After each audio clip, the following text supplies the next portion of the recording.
Fala pessoal, tudo certo? No vídeo de hoje aí o objetivo é trazer um conteúdo voltado aí para os que têm interesse na compra de um drone para mapear áreas para pulverizar depois, né? A gente já presenciou situações aí de empresas que acabaram investindo valores altos em drones para mapeamento, compraram drones com outras empresas, chegaram aqui para fazer o treinamento e aí se depararam depois com uma situação aí onde o investimento poderia ser muito mais baixo, com um retorno financeiro, uma viabilidade técnica e econômica aí muito maior, né? Então o objetivo nosso aqui é dar um rumo aí para quem pretende comprar um equipamento aí para utilizar para essa finalidade. Aos que não me conhecem ainda, eu sou Guilherme Lucas Scherer, sou sócio aqui da SX Drones, uma empresa especializada em drones aqui do extremo oeste catarinense. Nós somos revenda autorizada da DJI no Brasil. Então, como modelos de referência nesse vídeo, a gente vai utilizar o Air 2S, que é um drone aí com sensor convencional, sensor do tipo RGB, muito utilizado aí em aerolevantamento já no mercado, né, em função de ter o suporte para plano de voo automático e ter características que logicamente justificam o investimento para essa finalidade. E o Phantom 4 multispectral, que é um drone aí que tem embarcado uma câmera multispectral, consegue captar aí partes do espectro eletromagnético que não são visíveis a olho nu, então a parte do NIR e do Red Edge. Então um dos itens aí que a gente leva em consideração para a escolha de um drone para aerolevantamento é a questão de resolução espacial, ou seja, a resolução final do mapa aí que a gente vai ter, seja para identificar objetos, obstáculos e beiradas, limites de talhão, no nosso caso aqui voltado para a parte de agricultura. Então, quanto maior a resolução do mapa que a gente tem, mais fácil fica de identificar fios, postes, obstáculos, limites de talhão e diversas situações aí que forem necessárias. Existe uma correlação entre o tamanho do sensor da câmera que a gente tem embarcado no drone com a resolução final do mapa depois, né? Se a gente pegar um Air 2S, um Phantom 4 Advanced, Phantom 4 Pro, o próprio Phantom 4 Air TK, são todos drones aí que tem câmeras de 1 polegada, né? Então, drones aí já recomendados para aerolevantamento. No caso do Phantom 4 multispectral, se a gente pegar lá a especificação de câmera deles aqui, eu vou até deixar o vídeo aqui com vocês também, no próprio site da DJI, lá na parte das especificações do Phantom 4 multispectral.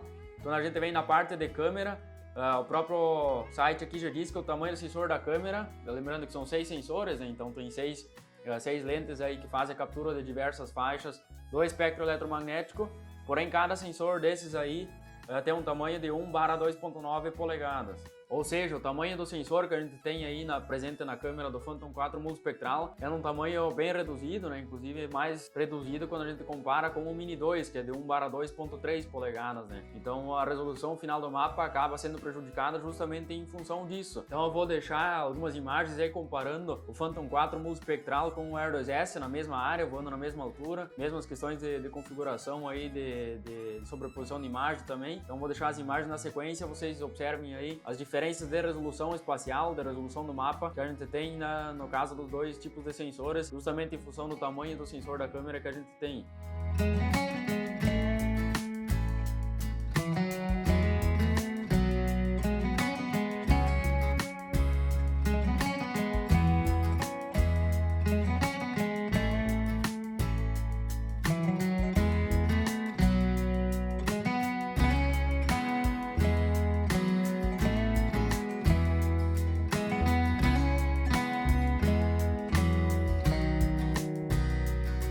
Então vocês puderam notar aí que existe uma diferença considerável de resolução de mapa entre o Air 2S e o Phantom 4 multispectral, onde o Air 2S se sai superior, considerando então o tamanho do sensor da câmera. E aí existem duas situações, né? Se o objetivo for mapear áreas aí com o objetivo de gerar os índices de vegetação e talvez fazer uma análise baseada no índice de vegetação, tá mais do que suficiente, né? Se a gente pegar, depois eu já vou mostrar aí a questão da diferença de resolução em centímetros por pixel, né? Mesmo que desse aí resoluções de 10, 15 centímetros por pixel, a gente dificilmente vai fazer uma intervenção a cada 10, 15 centímetros na lavoura, né? Então, para monitoramento é mais do que suficiente. Porém, quando a gente vem com o objetivo de mapear áreas para identificar fios, postes, obstáculos, limites de talhão, para criar rotas de pulverização depois, a resolução espacial acaba sendo um fator aí limitante para a gente conseguir identificar essas questões, né? Então, quanto melhor a resolução do mapa, mais fácil é de identificar e, consequentemente, também menor a chance de ter acidentes, no caso, aí por mapeamento feito de forma incorreta. Então, nesse caso, na minha opinião, aí o Air 2S acaba se saindo superior quando o objetivo é criar mapas e rotas de pulverização especificamente. Só para mostrar para vocês aí a diferença quantitativa aí de resolução espacial, no próprio site da DJI aqui ele já traz, né, uma fórmula aí para a gente tentar estimar o tamanho do GSD, né, o tamanho da resolução do mapa, a resolução espacial do mapa. Então é a altura dividida por 18.9. Existe o aplicativo também Drone Harmony, que a gente usa aqui na empresa para mapear áreas também. Então eu vou criar aqui um polígono para a gente mostrar essa questão.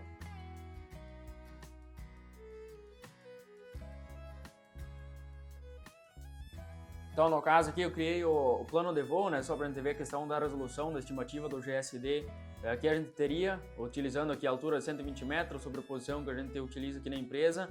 Aí o perfil de câmera como o R2S te dá uma resolução aí de 3.59 centímetros. Se a gente pegar aqui o Phantom 4 multispectral, vou selecionar aqui, observem que a resolução espacial do mapa vai para 6.51 centímetros por pixel. Então, no caso aí, a resolução espacial do Phantom 4 multispectral vai para praticamente o dobro, né? Que não quer dizer aí que, no caso, não possa ser utilizado também justamente para essa finalidade, né? Porém, a resolução espacial é inferior, conforme as imagens aí que eu já mostrei anteriormente aqui no vídeo também. Outro ponto que eu quero destacar aqui no vídeo é a questão do rendimento operacional, né? Nos testes que a gente fez aqui na empresa, o Phantom 4 multispectral apresentou um rendimento operacional muito mais baixo do que um R2S. Como no caso do Phantom 4 multispectral, existem 6 lentes capturando imagens aí durante o plano de voo, né? Então, obviamente, que o tempo para registrar as imagens é muito maior do que no caso do R2S, que precisa registrar somente uma imagem, que já faz a mesclagem aí das bandas Red, Green e Blue, né? Então, o sensor RGB registra uma imagem com a mescla das 3 bandas e aí tudo certo, né? No caso do Phantom 4 multispectral, são 6 sensores, os 6 têm que capturar a informação, então o volume de fotos acaba sendo maior e por ter um volume maior de fotos, o tempo entre salvar uma foto, salvar 6 fotos, acaba limitando aí o rendimento operacional do Phantom 4 multispectral. No aplicativo que a gente utiliza aí no Phantom 4 multispectral, que é o DJI GS Pro, que funciona aí no caso para iPad, o próprio aplicativo ele só habilita a função de hover e capture, no caso para tirar as fotos, né? Então o drone tem que, nas configurações que a gente testou aqui na empresa, tem que parar em cada ponto aí de captura de foto para dar o intervalo certo para conseguir salvar as fotos e para o próximo ponto de captura e assim por diante. Então, nas nossas configurações aqui, a gente achou o rendimento operacional muito baixo quando comparado com o R2S. Aqui no aplicativo Drone Harmony, também no site, aqui a gente pode fazer uma estimativa também breve em relação a isso. No caso que voando a 120 metros, que é o que a gente recomenda, que a gente voa aqui na empresa também, tempo estimado de voo de 37 minutos, que é uma área de aproximadamente 63 hectares. Se a gente selecionar aqui no caso o R2S, esse tempo de voo aí cai para 24 minutos e 24 minutos e 30 segundos, né? Então, no caso do R2S, talvez conseguiria fazer até com uma bateria só esse tipo de voo, né? Então, querendo ou não, o rendimento operacional acaba sendo um fator limitante aí também para a utilização. E aí, volto a falar, né? Existem as duas situações, né? Quando o objetivo é monitorar a lavoura, que a gente talvez até tenha mais tempo para executar a atividade, é uma situação, e quando o objetivo é criar mapas e rotas de pulverização, o objetivo é ter rendimento operacional. Então, para quem trabalha com isso, sabe que a janela que a gente tem para aplicar às vezes é relativamente curta, né? Então, quanto mais rápido for a coleta de imagens, o processamento das imagens também, melhor é no caso aí do nosso setor. Outro ponto que a gente precisa destacar é em questão de volume de dados aí para processar depois, né? O R2S, como eu já falei, tem um sensor só, então já tira uma imagem mesclando as 3 bandas. Aí no caso do Phantom 4 multispectral são 6 sensores aí capturando dados, né? Então o volume de fotos acaba sendo muito maior e por consequência aí também o rendimento de processamento de imagens, aí a velocidade do processamento também acaba sendo muito maior no R2S em função do volume de fotos, volume de dados ser inferior, né? Então mais um ponto aí favorável, na minha opinião, pro R2S. E aí com certeza, se eu não ia falar nesse vídeo aí, iriam já comentar, deixar um comentário aí embaixo em relação à capacidade de aplicar em taxa variável ou de criar mapas e rotas de pulverização de aplicação em taxa variável com o Phantom 4 multispectral. Então, se o objetivo teu for aplicar em taxa variável dentro de um polígono, aí sim tem que ser o Phantom 4 multispectral, né? O próprio DJI Terra, ele tem 2 alvos separados, então para processar dados de sensores RGB e para processar dados de câmeras multispectrais. Então, no caso da câmera multispectral, tu tem a possibilidade de gerar índices de vertização com base nas informações coletadas. Tem diversos índices aí que eu vou deixar imagens rodando aqui no vídeo também. Então tu consegue gerar índices de vegetação dentro do próprio software e com base nesses índices de vegetação tu consegue fazer aplicações em taxa variável. Ou seja, o drone de pulverização vai aplicando, a dose vai variando conforme a configuração feita, né? Entre dose média, mínima e máxima aí setada no aplicativo. E aí uma crítica que eu faço em relação aos índices de vegetação é em relação à questão aí de interpretação dos índices de vegetação e no caso de criação de mapas de aplicação em taxa variável. Existe ainda a ideia por parte de algumas pessoas aí que o drone vai voar a 120 metros de altura e aí com base nesse levantamento aí o drone vai gerar um relatório informando quais pragas, quais doenças e tudo o que pode dar de problema numa lavoura. E, na verdade não é tão simples assim. Se vocês olharem um mapa aí criado no DJI Terra, vou deixar a imagem aí na tela para vocês verem, tentam aí achar o motivo pelo qual existe a variação no caso do índice de vegetação, ver se vocês conseguem somente olhando uma imagem. Certamente aí não conseguiram chegar a conclusão nenhuma, se é por praga, se é por doença, se é por falta de planta, se é por questão de nutrição vegetal ou a própria fisiologia da planta, se é por estresse hídrico ou qualquer outro estresse. Então é justamente isso que a gente vê a campo, né? Tem basicamente um índice de vegetação, um mapa aí graduado entre áreas de menor vigor ou de maior vigor, porém a gente continua tendo que investigar essa situação a campo. Então, vários outros profissionais da área também falam que o drone não substitui botina suja e de fato não substitui, né? Só pelo fato de gerar um índice de vegetação não quer dizer que tu não vai mais precisar ir a campo fazer, no caso, o levantamento dos motivos ou da causa da variabilidade que existe no mapa. Existe uma imagem da própria Syngenta que eu achei extremamente interessante também, que cabe aqui nessa situação, onde existe um mapa de graduações de diferença de vigor. E nas áreas de baixo vigor o mapa já mostra lá a área precisa de atenção e no caso outras que tem uma área de maior vigor aí tá mais tranquila. Então na própria ilustração diz que a área precisa de atenção, não quer dizer que tá lá dito já que é uma praga ou que é uma doença ou que é qualquer outro fator aí já definido sem uma visita prévia à lavoura. Então tem essa diferença aí. Então no caso aqui do DJI Terra, se a gente abrir o mapa aqui, a gente consegue criar, no caso aqui, um polígono, por exemplo, de aplicação em taxa variável. Vou abrir aqui um índice onde fica um pouco mais claro isso.